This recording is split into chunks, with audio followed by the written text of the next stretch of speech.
আল্লাহ পাক এরকম কিছু অকেশন সৃষ্টি করে দিয়েছে, এমন কিছু উৎসব আল্লাহ পাক সৃষ্টি করে দিয়েছেন যেখানে মানুষ আমল গুছিয়ে আবারও আল্লাহর পথে ফিরে আসতে পারে। আমার কথা কি বোঝা যাচ্ছে? ঠিক এরকমই একটা উৎসব হচ্ছে, একটা অকেশন হচ্ছে আমলের উৎসব, সেটা হলো এই জিলহজ মাসের প্রথম 10 দিন। এই জিলহজ মাসের প্রথম 10 দিন সম্পর্কে আল্লাহ পাক সূরা ফজরের মধ্যে শপথ করেছেন, ওয়াল ফাজরি, ফজরের কসম, ওয়ালায়ালিন আশর, এবং এই 10 রাতের কসম। এই 10 রাত বলতে এখানে জিলহজ মাসের এই 10 দিন এবং 10 রাতকে বোঝানো হয়। এর ফজিলত সম্পর্কে নবী সাল্লাল্লাহু আলাইহি ওয়াসাল্লাম একটা হাদিসে বলছেন, সহিহ বুখারী হাদিস, আনাস রাদিয়াল্লাহু আনহু ইবনে আব্বাস রাদিয়াল্লাহু আনহুমা থেকে বর্ণিত, নবী করিম সাল্লাল্লাহু আলাইহি ওয়াসাল্লাম বলেছেন যে মা মিন আইয়ামিন আমালু সালিহু ফীহিন্না আহাব্বু ইলাল্লাহ মিন হাযিহিল আইয়ামিল আশরা।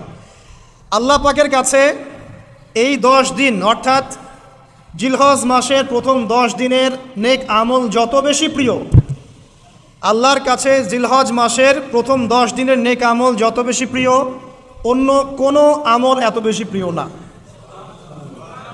অন্য কোনো আমল, এটা বুঝতে গিয়ে সাহাবায়ে কেরাম প্রশ্ন করছেন, ক্বালু, তারা বলছেন, ইয়া রাসূলুল্লাহ, হে আল্লাহর রাসূল, বলুন সাল্লাল্লাহু আলাইহি ওয়াসাল্লাম, ওয়ালাল জিহাদু ফি সাবিলিল্লাহ, আল্লাহর পথের জিহাদও কি নয়? আমরা তো জানি ইসলামের সর্বোচ্চ চূড়া হচ্ছে আল্লাহর পথের জিহাদ।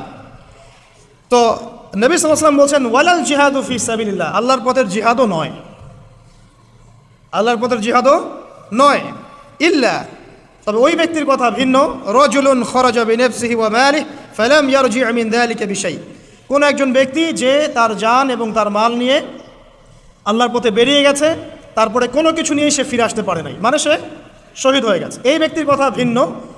কিন্তু অন্য যে কোনো দিনের আমলের চাইতে এই 10 দিনের নেক আমল আল্লাহর কাছে সবচেয়ে বেশি প্রিয়। তাহলে আমরা বুঝতে পারলাম, আমরা যে 10 দিনে এখন বসবাস করছি, জিলহজ মাসের আজকে কয় তারিখ?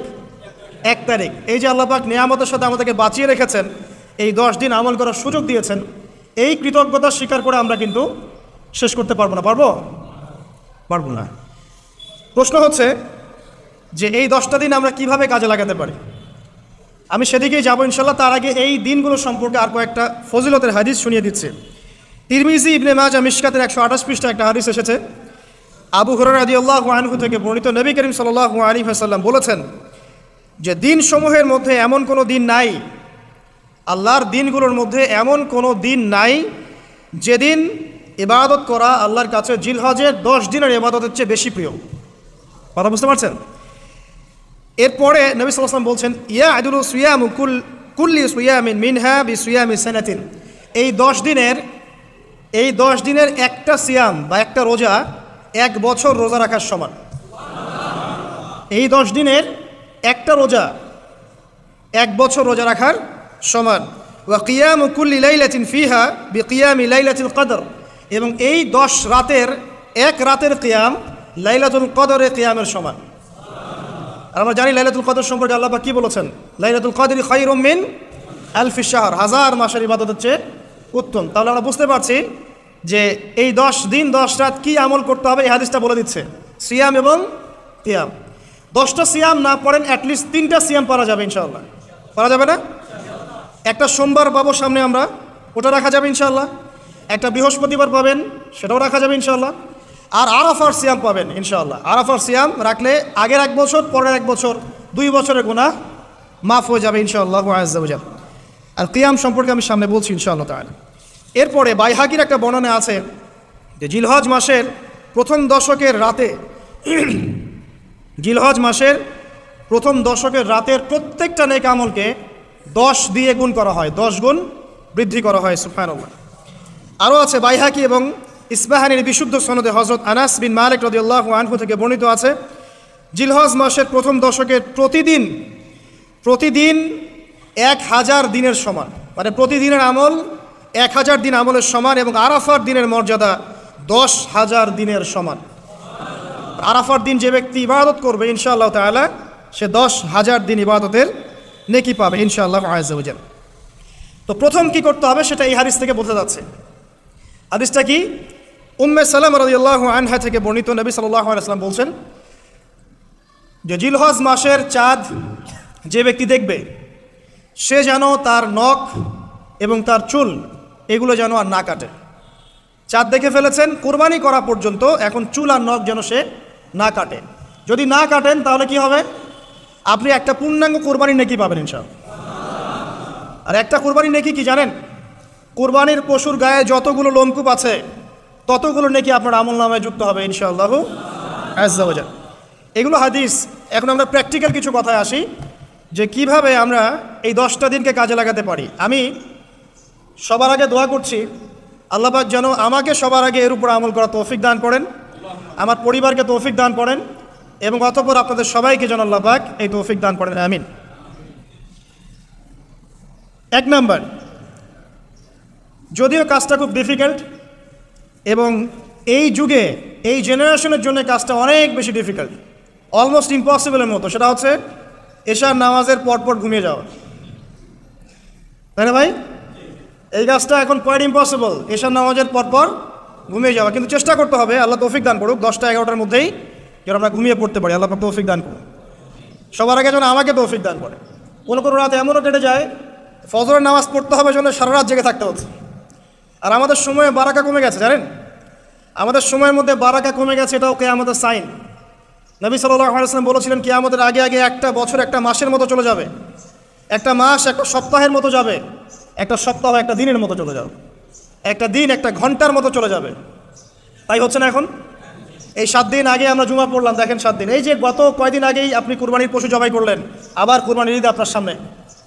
সময় খুব দ্রুত চলে যাচ্ছে, আমরা বুঝতে পারছি না। কারণ হচ্ছে, একটা কারণ আমি ফাইন্ড আউট করেছি, সেটা হচ্ছে আমরা এখন ফজরের সালাতটাকে জামায়াতে গুরুত্ব দিচ্ছি না, এবং ফজরের নামাজের পর থেকে আমরা জেগে থাকছি না। অনেকেই, বেশিরভাগই যারা থাকছে আলহামদুলিল্লাহ। এই কারণে ওই যে বরকতময় সময়টা সকালে, এটা আমরা পাচ্ছি না।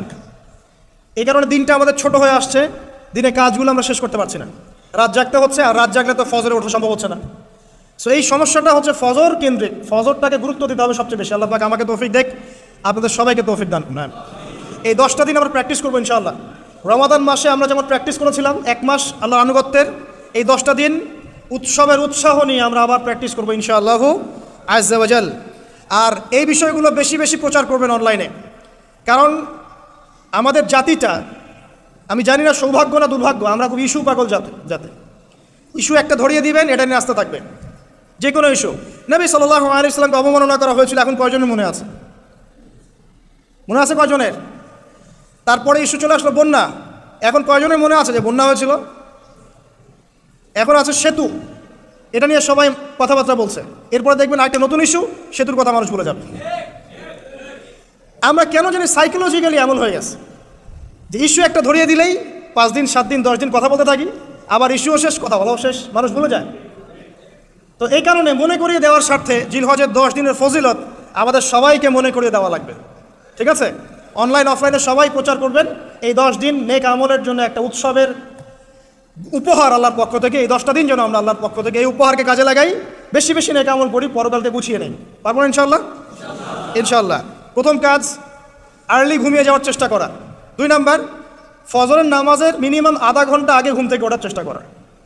ফজরের নামাজ কয়টা আপনাদের এখানে? 4:30টায়, 4টা বা 4:45টায় ওঠার চেষ্টা করতে হবে। আল্লাহ পাক তৌফিক দান করুন। ওযু ইস্তেনজা করার পরে মিনিমাম 2 থেকে 4 রাকাত নফল নামাজ পড়বে, মিনিমাম 2 থেকে 4 রাকাত নফল নামাজ পড়বে। আমরা জানি যে আমরা নবী সাল্লাল্লাহু আলাইহি ওয়াসাল্লামের মতো তাহাজ্জুদ পড়তে পারবো না, পারবেন? তার 2 রাকাত নামাজে তিনি প্রায় 4 পারা কোরআন তেলাওয়াত করেছেন। 2 রাকাত নামাজে 4 থেকে 4.5 পারা কোরআন তেলাওয়াত করেছেন। আমরা কি পারবো? আমরা পারবো না। মিনিমাম 2 রাকাত নামাজ বা 4 রাকাত নামাজ তো পড়তে পারি। এবং ওই সময়টা হচ্ছে দোয়া কবুলের সময়। আল্লাহ পাক প্রথম আসমানে নেমে আসেন। আল্লাহ পাক কীভাবে নেমে আসেন এটা আল্লাহ পাকের ব্যাপার, এটা নিয়ে আমাদের মাথা ব্যথা ঘামানোর দরকার নাই। আল্লাহ নেমে এসে আহ্বান করতে থাকেন, কারো কি কোনো চাওয়া আছে আমার কাছে, আমি সেই চাওয়া পূরণ করে দিব। কেউ কি অসুস্থ আছো, আমাকে ডাকলে আমি শেফা দিয়ে দিব। কেউ কি আমার কাছে ক্ষমা চাইবে, আমি ক্ষমা করে দেব। কেউ কি আমাকে ডাকবে, আমি তার ডাকে সাড়া দেবো। এভাবে ফজর পর্যন্ত আল্লাহ পাক আহ্বান করতে থাকেন, কিন্তু আমরা আসলে ঘুমিয়ে থাকি। আল্লাহ পাক আমাদেরকে মাফ করে দিন এবং এই নেক সময়গুলোকে কাজে লাগানোর তৌফিক আল্লাহ পাক দান করুন, আমিন। এরপর আমরা চলে আসবো ইনশাআল্লাহ ফজর জামাতে। এবং নামাজের বাহ্যিক মাসআলাগুলোকে নিয়ে বেশি বাড়াবাড়ি করবেন না, অভ্যন্তরীণ বিষয় নিয়ে ফোকাস করেন। বাহ্যিক মাসআলা নিয়ে আমরা যথেষ্ট বাড়াবাড়ি করেছি। অভ্যন্তরীণ যে বিষয়টা আছে, নামাজের আধ্যাত্মিকত্ব, নামাজের রুহানিয়াত, নামাজের মাআরিফাত, আল্লাহকে পাওয়া, নামাজের আত্মশুদ্ধি, ইহসান, এটা নিয়ে বেশি ফোকাস করেন। আমরা তর্ক করি হাত বাঁধা নিয়ে, তাই না? হাত বাঁধা নিয়ে, রফুল ইয়াদায় নিয়ে, আমিন নিয়ে, এগুলো নিয়ে আমরা তর্ক করি। কয়জন তর্ক করেছি যে নামাজে কতটুকু মনোযোগ থাকলো তাই নিয়ে? কোনটা বেশি ইম্পর্টেন্ট? নামাজ যদি মনোযোগই না থাকে, আমার হাত বাঁধা দিয়ে আল্লাহ পাক যা আসে নাকি? একটা বাহ্যিক আমল করেছে, আল্লাহ পাক নেকি দিবেন, ঠিক আছে ইনশাআল্লাহ। নামাজের ইহসানটা সবচেয়ে বেশি গুরুত্বপূর্ণ নয় কি? ফাওয়াইলুল লিল মুসাল্লিন আল্লাযীনা হুম আন সালাতিহিম সাহুন, যারা নামাজ সম্পর্কে উদাসীন। তো নামাজে দাঁড়িয়ে যদি আমি সারা দুনিয়ার বিষয় চিন্তা করতে শুরু করি, তাহলে আমার হাত কোথায় বাঁধলাম এটা কি আল্লাহ পাক দেখবেন? আল্লাহ পাক আমাদেরকে বোঝার তৌফিক দান করুন যে মূল বিষয় কোনটা সেটা নিয়ে ফোকাস করি। আমরা মুসলিমরা জাতি হিসাবে এখন মূল বিষয়গুলোকে বাদ দিয়ে গৌণ বিষয় নিয়ে বেশি ফোকাস করি। এটা আমাদের অধঃপতনের অন্যতম একটা কারণ। আল্লাহ পাক আমাদেরকে বোঝার তৌফিক দান করুন, আমিন। জামাতে নামাজ পড়ার পরে আপনারা চলে যাবেন না হুট করে, এখানে বসে থাকবেন। বসে বসে তাসবিহ তাহলিল করবেন, জিকির আজকার করবেন। খুব কমন তাসবিহ আছে কিছু, আয়াতুল কুরসি পড়বেন একবার, সূরা ফালাক, ইখলাস, নাস 3 বার করে পড়বেন। তারপরে আল্লাহুম্মা আনতাস সালাম ওয়া মিনকাস সালাম তাবারাকতা ইয়া যাল জালালি ওয়াল ইকরাম পড়বেন। আল্লাহুম্মা আইন্নি আলা যিকরিক ওয়া শুকরিকা ওয়া হুসনি ইবাদাতিক পড়বেন। আল্লাহুম্মা ইন্না নাসআলুকা ইলমান নাফিআন ওয়া আমালান মুতাকাব্বালান ওয়া রিজকান তাইয়্যিবা, এটা পড়বেন। দরুদ শরীফ পড়বেন 10 বার। তারপরে পড়বেন রাদিতু বিল্লাহি রাব্বান ওয়া বিল ইসলামি দীনান ওয়া বি মুহাম্মাদিন নাবিয়্যা 3 বার। হাসবিয়াল্লাহু লা ইলাহা ইল্লা হু আলাইহি তাওয়াক্কালতু ওয়া হুয়া রাব্বুল আরশিল আযীম 7 বার। সুবহানাল্লাহি ওয়া বিহামদিহি আদাদা খালকিহি ওয়া রিদা নাফসিহি ওয়া জিনাতা আরশিহি ওয়া মিদাদা কালিমাতিহি 3 বার। তারপরে আর অনেক আছে, বলতে গেলে আসলে সময় শেষ হয়ে যাবে। আমি একটা বইয়ের নাম বলে দেই, এই বইয়ের মধ্যে সব পাবেন, ঠিক আছে? বইটার নাম হচ্ছে হিসনুল মুসলিম। কি নাম? হিসনুল মুসলিম। অ্যাপসও আছে, পকেটে অ্যাপস রাখতে পারেন, পকেট সাইজ বই পাওয়া যায়, পকেটে রাখতে পারেন। নামাজের পরে খুলে খুলে পড়বেন। এগুলো করতে কি আপনাকে কেউ বাধা দিবে? এগুলো করলে কি আপনি সন্ত্রাসী হয়ে যাবেন, মৌলবাদী হয়ে যাবেন, জঙ্গি হয়ে যাবেন? এই আমলগুলো করবেন, ছাড়বেন না, ঠিক আছে? আমল ছাড়বেন না। আমল সেই জিন্দেহি বানতা, একটা কথা আছে, আমল দিয়েই জীবন গঠিত হয়, জীবন গড়ে। আল্লাহ পাক তৌফিক ইনায়াত করুন। আরেকটা কথা বলি, ফজর নামাজের পরে চেষ্টা করেন আধা ঘন্টা থেকে 1 ঘন্টা কোরআন তেলাওয়াত করার জন্য। পারা যাবে ভাই ইনশাআল্লাহ? আবার বলছি, প্রত্যেক হরফে 10 নেকি পাবেন ইনশাআল্লাহ। কোরআন তেলাওয়াত করলে, অর্থ না বুঝেও যদি তেলাওয়াত করেন, প্রত্যেক হরফে 10 নেকি পাবেন ইনশাআল্লাহ। কিন্তু অর্থ না বুঝলে কোরআনের হক আদায় হয় না। আবারও বলছি, আমি যা বলেছি সেটা বলতে আমি দ্বিধা করছি না। আমি বলছি কোরআন তেলাওয়াত করলে প্রত্যেক হরফে আপনি 10 নেকি করে পাবেন। বোঝেন আর নাই বোঝেন, তাফসির বোঝেন আর নাই বোঝেন, অর্থ বোঝেন আর নাই বোঝেন, প্রত্যেক হরফে কি পাবেন? 10 নেকি পাবেন। কিন্তু অর্থ না বুঝলে, অনুধাবন না করলে কোরআন নাজিলের মূল হক আদায় হবে না। কোরআন নাজিল হয়েছে তাদাব্বুরের জন্য, গবেষণার জন্য, কোরআন কেন্দ্রিক জীবন করার জন্য। যদি অর্থ না বোঝেন কেমন করে জীবন করবেন? আর যতটুকু বুঝবো আলহামদুলিল্লাহ, যেটা বুঝবো না ওলামায়ে কেরামের কাছে যাবো, জিজ্ঞাসা করবো, জেনে নিব, সিম্পল। আমি তো সব বুঝবো না, বুঝবো? আমি তো সব বুঝতে পারবো না, যেটা বুঝবো না আলেমদের কাছে জিজ্ঞাসা করে নেব। কোরআন তেলাওয়াত করুন, এরপর চলে আসেন, যদি পসিবল হয় ফজরের পর জিকির আজকার করার পর তিলাওয়াত করলেন, এরপর চলে গেলেন।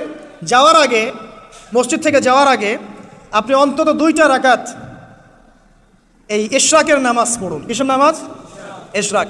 নবীজি বলেছেন, কেউ যদি ফজরের নামাজ জামাতে পড়ে, তারপরে সালাম ফিরানোর পর ওই জায়গাতেই বসে থাকে এবং জিকির আজগার করতে থাকে, সুবহানাল্লাহ 100 বার পড়লো, আস্তাগফিরুল্লাহ 100 বার পড়লো, ঠিক আছে?